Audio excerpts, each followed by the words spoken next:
అందరికీ నమస్తే, welcome back to Shri Sai tutorial. ఈరోజు న్యూస్ పేపర్లో వచ్చినటువంటి విద్యా ఉద్యోగానికి సంబంధించినటువంటి చాలా అప్డేట్స్ అయితే ఉన్నాయి. వాటన్నింటికి సంబంధించినటువంటి పూర్తి వివరాలను తెలుసుకునే ముందు వీడియోని చూస్తున్న ప్రతి ఒక్కరు కూడా తప్పకుండా లైక్ చేసి వీడియో కనీసం 1000 లైక్స్ అయినా ఇచ్చేటువంటి ప్రయత్నం అయితే చేయండి.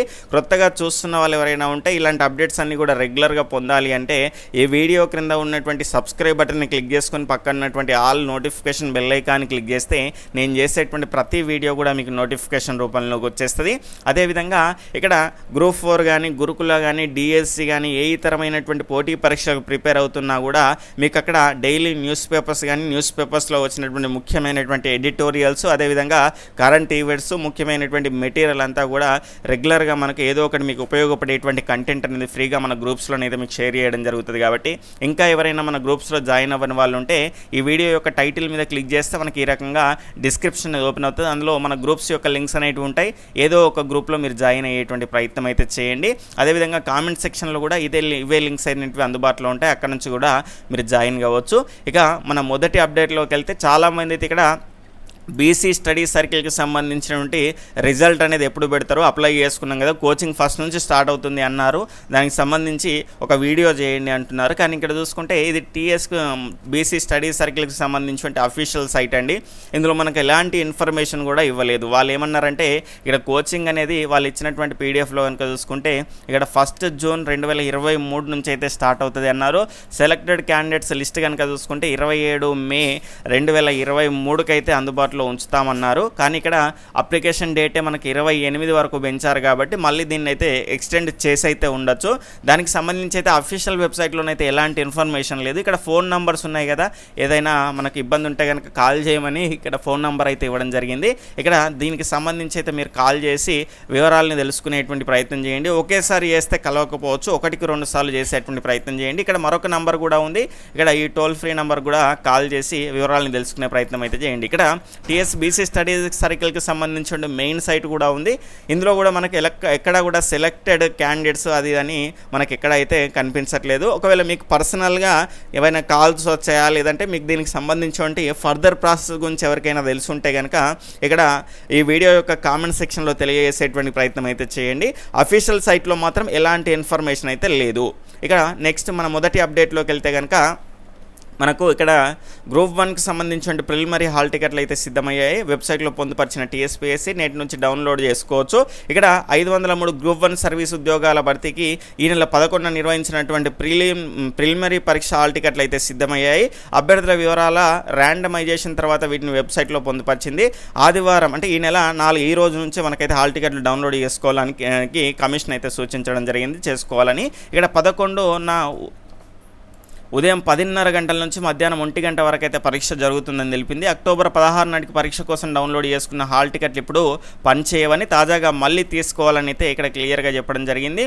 మరింత పకడ్బందీగా ఏర్పాట్లు అనేటువంటి అంశం అయితే ఇక్కడ చూడవచ్చు. అయితే చాలామంది గ్రూప్ 4 కూడా ఏమైనా అవకాశం ఉన్నదా, రెగ్యులర్గా జరుగుతుందా అని అడుగుతున్నారు. ఇక దాని గురించి మీరు ఏం ఆశలు పెట్టుకోకండి. ఇక్కడ ఎలాంటివి కూడా ఇప్పుడు పోస్ట్పోన్ అయ్యేటువంటి అవకాశం అయితే లేదు. ఎందుకంటే ఇప్పుడు మనకు ఒక్కసారి పోస్ట్పోన్ చేసామనుకోండి, ఇప్పుడు నవంబర్లో అక్టోబర్లో మనకు ఎన్నికలు అనేటువంటి అంశం ఈరోజు ఇవ్వడం జరిగింది. దానికి సంబంధించి కూడా క్లియర్గా తెలుసుకుందాం. కాబట్టి ఇప్పుడు కనుక పోస్ట్పోన్ చేశారనుకోండి మళ్ళీ డేట్ దొరకడం అనేది అంత ఈజీ కాదు. ఎందుకంటే గురుకుల మిగిలినటువంటి పోటీ పరీక్షలు అనేవి ఉన్నాయి కాబట్టి ఇక మీరు పోస్ట్పోన్ గురించి ఆలోచించేటువంటి ప్రయత్నం కూడా చేయకండి. ఖచ్చితంగా గ్రూప్ 4కి ఎవరైతే సీరియస్గా ప్రిపేర్ అవుతున్నారో, గ్రూప్ 1కి ఎవరైతే సీరియస్గా ప్రిపేర్ అవుతున్నారో ఇవన్నీ పట్టించుకోకండి. ఖచ్చితంగా మీ యొక్క ప్రిపరేషన్లో నిమగ్నం అవ్వండి. లాస్ట్ స్టేజ్లో ఉన్నారు కాబట్టి అంటే ప్రిపరేషన్కి సంబంధించి ఇక రివిజన్ని మీరు వేగవంతం చేసుకునే ప్రయత్నం అయితే చేయండి. ఇక్కడ అభ్యర్థులకు 2 అంచెల తనిఖీలు ప్రిలిమినరీ పరీక్షలో పొరపాట్లకు తావు లేకుండా పకడ్బందీగా నిర్వహించేందుకు TSPSC అభ్యర్థులను అయితే 2 అంచెల తనిఖీ అయితే చేయనుంది. మెటల్ డిటెక్టర్లు ఇతర పద్ధతుల్లో అభ్యర్థులను 2 సార్లు 2 బృందాలుగా పూర్తిగా పరిశీలించిన తర్వాతనే పరీక్షా కేంద్రంలోకి అనుమతించనుంది. అభ్యర్థులంతా గంట ముందుగానే పరీక్షా కేంద్రానికి చేరుకోవాలని, తనిఖీల తర్వాత అభ్యర్థుల వ్యక్తిగత వివరాలను ఆన్లైన్లో నమోదు చేయనుంది. లైవ్ ఫోటో తీసుకొని వచ్చినటువంటి అభ్యర్థి నిజమైన వ్యక్తి అవునో కాదో బ్లాక్ చైన్ టెక్నాలజీ సాయంతో గుర్తించనుంది. ఫోటోలు తీసుకునేటప్పుడు గుర్తింపు కార్డుల వివరాలు కనుక చూసుకుంటే పొందుపరచనుంది. అనంతరం పరీక్ష గదుల్లోకి అభ్యర్థులను అనుమతించాలని నిర్ణయించింది. ప్రతి పరీక్షా కేంద్రంలో అదనపు భద్రతా సిబ్బందిని నియమించేందుకైతే అవసరమైనటువంటి పోలీసు యంత్రాంగాన్ని సమకూర్చుకుంటుంది. ఇక్కడ అక్కడ మనకు పరీక్ష గదిలోకి వెళ్ళిన తర్వాత అక్కడ రోల్స్లోని అభ్యర్థుల ఫోటోతో ఇన్విజిలేటర్లు అభ్యర్థులను అయితే నిర్ధారించుకున్నారు. పరీక్ష కేంద్రంలోనూ ప్రభుత్వ గుర్తింపు కార్డును అయితే చూపించాల్సి అయితే ఉంటుంది. నిబంధనలు పాటించిన అభ్యర్థులను బయటకు పంపివేయడంతో పాటు వారిపైన పోలీసు కేసులు నమోదు చేయనున్నారు అనేటువంటి అంశం అయితే చూస్తున్నాం. అయితే ఇక్కడ చూడండి, చాలా మంచి అంశం అండి. ఈ రకంగా తనిఖీ చేసి ఇంతకు ముందు నుంచి అయితే బాగుండేది, ఇలా ఎవరికి కూడా ఇబ్బంది ఉండేది కాకపోయేది. అయితే మరో ముఖ్యమైనటువంటి అంశం ఏంటి అంటే, మీరు అభ్యర్థులను ఇబ్బంది పెట్టేటువంటి దారుణమైనటువంటి అంశం ఏంటి అంటే, మీరు అనలాగ్ వాచ్లు అనేటివి అలో చేయరు. కానీ మీరు ఒక గోడకు వాల్ క్లాక్ పెడితే ఏమవుతుందంటే, ఫీజులు అయితే తీసుకున్నారు కదా, ఫీజులు తీసుకున్నందుకు ఖచ్చితంగా మీరు ఒక రూమ్కి ఒక 100 రూపాయలు పట్టదండి. ఎక్కువ మన ఎగ్జామ్కి సంబంధించి ఒకేసారి తీసుకుంటే కనుక మీకు 50 రూపాయలకు వాచ్ అంటే వాల్ క్లాక్ వచ్చినా కూడా పెద్ద ఇబ్బంది ఏమి ఉండదు. కాబట్టి ఎవరి టైం వాళ్ళకు మేనేజ్ చేసుకోవడం అనేది ఈజీగా ఉంటుంది. కానీ ఒక అరగంటకోసారో గంటకోసారో ఆ బెల్లుకు అనుగుణంగా మన మైండ్ సెట్ని మనం కంట్రోల్ చేసుకోవాలంటే అంత ఈజీ ఏం కాదు. ఎందుకంటే అభ్యర్థి ఏం ఫాలో అవుతాడంటే, ఇక్కడ టైం చూసుకుంటూ ఎగ్జామ్ రాసుకోవడం అనేది ఇక్కడ అభ్యర్థికి అలవాటు అవుతుంది. కానీ మీరు తీరా చూస్తే అక్కడ బెల్లు కొట్టడం కానీ టైం చెప్పడం కానీ అదంతా సెట్ కాదు. ఖచ్చితంగా ప్రతి ఎగ్జామినేషన్ హాల్లో కూడా ఇక్కడ వాల్ క్లాక్ అనేది ఉండాల్సినటువంటి అవసరం అయితే ఎంతైనా ఉంది. కానీ దీని గురించి అభ్యర్థులు కానీ విద్యావేత్తలు కానీ దీని గురించి పట్టించుకోవట్లేదా అనేటువంటి అంశం కూడా నాకైతే అర్థం కావట్లేదు. ఎందుకంటే చాలా రకాల అంశాల గురించి మాట్లాడతారు, కానీ ఈ వాచ్కి సంబంధించినటువంటి అంశం అంటే వాల్ క్లాక్కి సంబంధించినటువంటి అంశాన్ని అయితే ఎవరు ప్రస్తావనలోకి అయితే తీసుకొని రావట్లేదు. ఖచ్చితంగా ఈ TSPSC ముందైతే ఈ సవాల్ని అయితే ఉంచాల్సినటువంటి అవసరం అయితే ఉంటుంది. నెక్స్ట్ మనకు మొత్తంగా ఇక్కడ ఇంటెలిజెన్స్ బ్యూరోలో JIOలు అంటూ మనకు దీనికి సంబంధించిన అంశం అయితే చూడవచ్చు. కేంద్ర హోంమంత్రిత్వ శాఖ పరిధిలోని ఇంటెలిజెన్స్ బ్యూరోకి సంబంధించి IB ఉద్యోగాల భర్తీకి నోటిఫికేషన్ విడుదల చేసింది. ఈ నోటిఫికేషన్ ద్వారా మొత్తంగా 997 పోస్టులు భర్తీ చేయనున్నారు. డిప్లొమా డిగ్రీ పూర్తి చేసి ఆసక్తి కలిగినటువంటి అభ్యర్థులు దరఖాస్తు చేసుకోవచ్చు.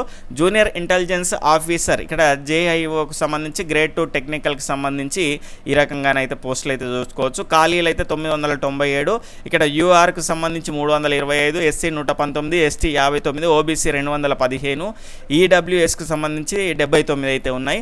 ఏదైనా గుర్తింపు పొందినటువంటి యూనివర్సిటీ విద్యాసంస్థ నుంచి డిప్లొమా ఇన్ ఇంజనీరింగ్కి సంబంధించి అయితే క్వాలిఫికేషన్స్ ఇక్కడ కనిపిస్తున్నాయి కదా, అవన్నీ ఉండాలి. నెక్స్ట్ మనకు 18 నుంచి 27 లోపు అయితే ఉండాలి. SC ST OBCలకు ఇక్కడ 5 ఏళ్ళు, ఇక్కడ SC STలకేమో 5 ఏళ్ళు, OBCలకేమో 3 ఏళ్ళ గరిష్ట వయోపరిమితి నిబంధన సడలింపు అయితే ఉంటుంది. ఇక్కడ వేతన స్కేల్ కనుక చూసుకుంటే 25,081 అంటే 25,500 నుంచి 81,100 వరకు అయితే ఉంటాయి. అలవెన్స్లు అదనంగా ఉంటాయి. దీనికి సంబంధించిన సమాచారం. పరీక్ష కేంద్రాలు కనుక చూసుకుంటే ఇక్కడ తెలుగు రాష్ట్రాల్లో కూడా మీకు అందుబాటులో ఉన్నాయి. ఆన్లైన్ తేదీ అనేది మనకు జూన్ 3 అంటే నిన్న నుంచి స్టార్ట్ అయింది. చివరి తేదీ జూన్ 23 వరకు అయితే ఉంది. ఫీజు చెల్లింపు వరకు చివరి తేదీ 27. అఫీషియల్ వెబ్సైట్ ఉంది కదా, ఇక్కడ అఫీషియల్ వెబ్సైట్ ద్వారా మీరు అప్లై చేసుకోవడానికి అవకాశం అయితే ఉంటుంది. ఎవరైనా అర్హతలు ఉన్నటువంటి వాళ్ళు ఉంటే కనుక ఖచ్చితంగా అప్లై చేసుకునేటువంటి ప్రయత్నం అయితే చేయండి. నెక్స్ట్ మనకు నేటి నుంచి Group-1 హాల్ టికెట్లు ఆల్రెడీ మనం చూసాం కదా.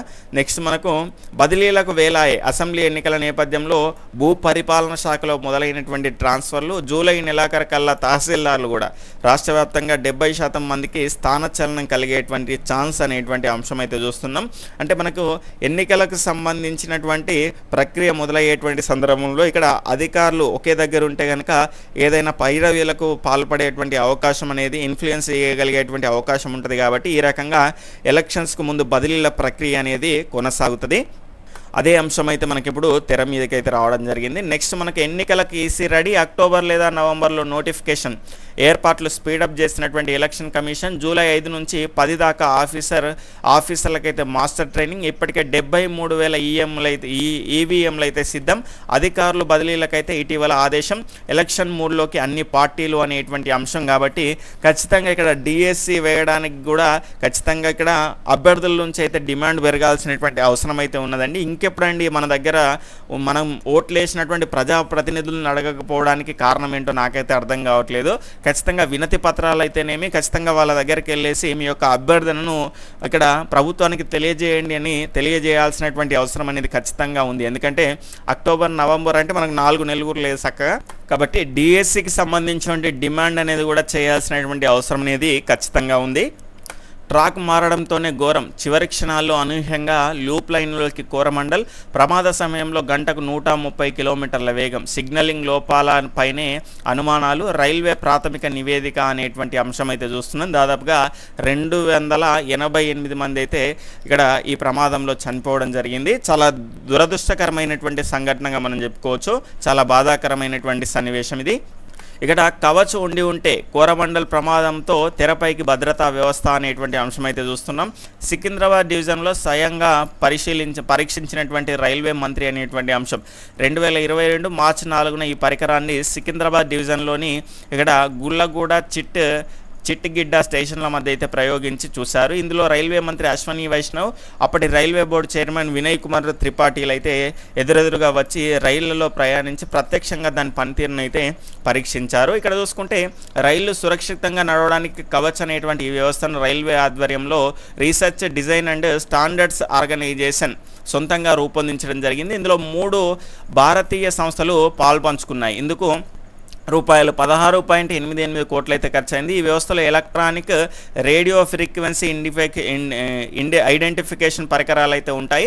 వీటిని రైలు ఇంజన్లు, పట్టాలు, సిగ్నలింగ్ వ్యవస్థ ప్రతి స్టేషన్లో ఏర్పాటు చేస్తారు. ఇక్కడ జీపీఎస్ వ్యవస్థ ఆధారంగా ఇది పనిచేస్తుంది. ఈ వ్యవస్థ నిరంతరం రైళ్ల కదలికలను అయితే సంకేతాలను అయితే పంపుతూ అయితే ఉంటుంది. రెడ్ సిగ్నల్ను పట్టించుకోకుండా లోకో పైలట్ రైలు డ్రైవరు రైలును అయితే ముందుకు నడిపినప్పుడు ఇక్కడ సిగ్నల్ స్టాఫ్ అట్ డేంజర్, దీనికి సంబంధించి అయితే ఈ వ్యవస్థ అప్రమత్తం చేస్తుంది. రైళ్లు పరస్పరం ఢీకొట్టుకోవడానికి ఇలాంటి హెచ్చరికలు లేకపోవడమే ప్రధాన కారణం అనేటువంటి అంశం అయితే చూస్తున్నాము. ఇలాంటి సందర్భంలో ఈ వ్యవస్థ లోకో పైలట్ని అప్రమత్తం చేసి బ్రేకులను తన నియంత్రణలోకి తెచ్చుకుంటుంది. ఇదే లైవ్లో కనుక చూసుకుంటే ఇదే లైన్లో మరో రైలు అయితే వస్తున్నట్టు గమనిస్తే ఆటోమేటిక్గా బ్రేకులు వేసి ఆపివేస్తుంది. ఎదురుగా ఉన్నటువంటి రైలు నిర్దిష్ట దూరంలో ఉండగానే ఈ పని అయితే చేస్తుంది. ఈ రకంగా ఉంటే కనుక ఒకవేళ ఈ కవచ్ అనేటువంటి వ్యవస్థ అనేది తొందరగా తెచ్చుంటే కనుక ఇలాంటి పెద్ద ప్రమాదం అనేది జరగకపోయేది. ఖచ్చితంగా దీనిపైన కేంద్ర ప్రభుత్వం త్వరితగతిన ఈ చర్యలు తీసుకోవాల్సినటువంటి అవసరం అయితే ఉంటుంది. దీనికి సంబంధించి మనకు ఇక్కడ ఇది విపత్తు జరిగింది కాబట్టి దీనికి సంబంధించి కవచ్ అనేది చాలా ముఖ్యమైనటువంటి అంశం కాబట్టి దీనికి సంబంధించి అయితే ప్రశ్న రావడానికి అయితే అవకాశం అయితే ఉంది. దీనికి సంబంధించిన పూర్తి వివరాలను కూడా తెలుసుకునే ప్రయత్నం అయితే చేయండి. ప్రపంచ బ్యాంకు అధ్యక్షుడిగా అజయ్ బంగా బాధ్యతలు స్వీకరణ అనేటువంటి అంశం అయితే చూస్తున్నాం. ప్రపంచ బ్యాంకు అధ్యక్షుడిగా అజయ్ బంగా శుక్రవారం బాధ్యతలు అయితే చేపట్టాడు. ప్రపంచ బ్యాంకు పగ్గాలు చేపట్టినటువంటి మొట్టమొదటి భారతీయ అమెరికన్గా 63 ఏళ్ల బంగానైతే చరిత్ర సృష్టించాడు. ప్రపంచ బ్యాంకు 14వ అధ్యక్షుడిగా ఆయన 5 ఏళ్ల పాటు అయితే పదవిలో కొనసాగాడు. ఈ ఏడాది మే 3న ప్రపంచ బ్యాంక్ ఎగ్జిక్యూటివ్ డైరెక్టర్లు బంగానైతే అధ్యక్షుడిగా ఎంపికైతే చేయడం జరిగింది. ఎన్నవ అధ్యక్షుడు అంటే 14వ అధ్యక్షుడిగానైతే ఈయన జూన్ 2 నుంచి అయితే ఈ బాధ్యతలను అయితే స్వీకరించడం జరిగింది. 13వ అధ్యక్షుడు కనుక చూసుకుంటే డేవిడ్ మాల్పస్. ఆ రకంగా కూడా గుర్తుపెట్టుకునే ప్రయత్నం అయితే చేయండి. నెక్స్ట్ సమగ్ర పథకాలకు సలాం అంటూ మనకు నమస్తే తెలంగాణలో కొన్ని పథకాల గురించి అయితే ఇవ్వడం జరిగింది. దీనికి సంబంధించి పథకాలపైన కూడా ప్రశ్నలు రావడానికి అవకాశం ఉంది కాబట్టి క్లియర్గా తెలుసుకోండి. నెక్స్ట్ మనకు ఈనాడు ప్రతిభలో ఇంగ్లీష్ వర్షన్లో రీజనింగ్కి సంబంధించిన అంశాలు అయితే ఇవ్వడం జరిగింది. ఇక్కడ ఈ క్రిస్ క్రాస్లో కనుక చూసుకుంటే ఖచ్చితంగా ప్రశ్నలు రావడానికి ఎక్కువ అవకాశాలు అయితే ఉంటాయి కాబట్టి ఖచ్చితంగా చూసుకునేటువంటి ప్రయత్నం అయితే చేయండి. నెక్స్ట్ మనకు కెమిస్ట్రీకి సంబంధించి ఎలక్ట్రాన్ ఆవేశాన్ని లెక్కించినటువంటి శాస్త్రవేత్తలు అనేటువంటి అంశాన్ని అయితే చూస్తున్నాం. నెక్స్ట్ ఒక జీవికి లాభం, మరో జీవికి నష్టము అనేటువంటి అంశాన్ని అయితే ఇక్కడ కూడా చూస్తున్నాం. నెక్స్ట్ దీనికి సంబంధించి బిడ్ బ్యాంక్ అయితే ఇవ్వడం జరిగింది పర్యావరణ అంశాలకు సంబంధించి. నెక్స్ట్ మనకు శరీర పోషణలో శక్తి జనకాలు అంటూ బయాలజీకి సంబంధించి జనరల్ సైన్స్లో భాగంగా ఆర్టికల్స్ అయితే ఇవ్వడం జరిగింది ముఖ్యమైనటువంటి అంశాలపైన. నెక్స్ట్ మనకు ఈ రకంగా ఈరోజు న్యూస్ పేపర్లో వచ్చిన విద్యా ఉద్యోగ సమాచారం అయితే ఉంది. ఇది మీకు ఉపయోగపడింది అనిపిస్తే కనుక ఖచ్చితంగా మీ ఫ్రెండ్స్కి షేర్ చేయండి. బాయ్, టేక్ కేర్, జై హింద్.